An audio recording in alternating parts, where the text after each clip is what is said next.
నాకు ముందు నుండి నేను జగన్ బ్రో.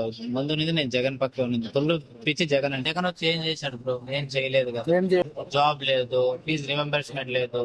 దానికి రాజధాని ఎక్కడుంది బ్రో? లేదు కదా రాజధాని. మనం అడిగితే ఏం చెప్తారు? రాజధాని ఎక్కడుంటే రాజధాని లేదు. మొన్న టీసీ ఎగ్జామ్స్ ఎంట్రన్స్ మొన్న వదిలినారు. 4 years నుంచి లేని ప్రభుత్వం ఇప్పుడు ఎందుకు?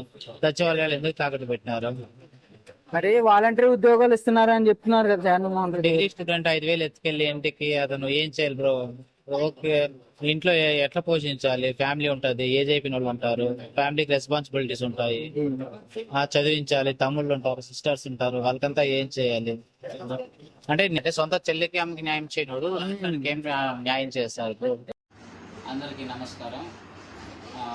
గత ఏడాది నేను టీడీపీ నాయకులు చెప్పింది కొంచెం వినేసి సోషల్ మీడియాలో మాట్లాడినాను. అది ఈ సంవత్సరం ఇప్పుడు సోషల్ మీడియాలో నా వీడియోని వైరల్ చేసి హైలైట్ చేసి హైలైట్ చేస్తున్నారు.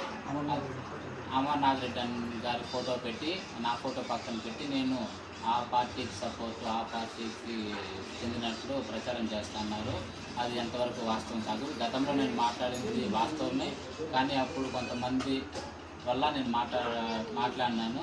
తర్వాత చెప్పుడు మాట విని మాట్లాడినాను. తర్వాత కరోనా వల్ల 2 సంవత్సరాలు ఏమి అభివృద్ధి చెందకపోవచ్చు, ఎందుకంటే కరోనా కాబట్టి. దాని తర్వాత నేను అభివృద్ధి చూసినాను. మా ఊరికి రోడ్లు, డ్రైనేజీలు, కాలువలు అన్నీ బాగున్నాయి, అన్ని వసతులు బాగున్నాయి. జగన్ గారు మంచి అభివృద్ధి చేస్తున్నారు. 30 సంవత్సరం నుంచి లేని అభివృద్ధి నేను చూసినాను, నా కళ్ళారా నేను చూసినాను. కాబట్టి నేను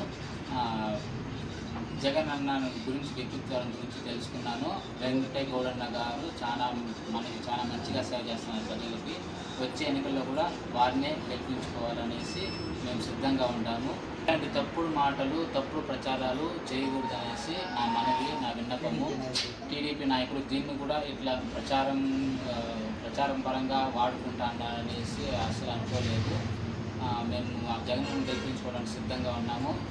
సిద్ధం. జై జగన్.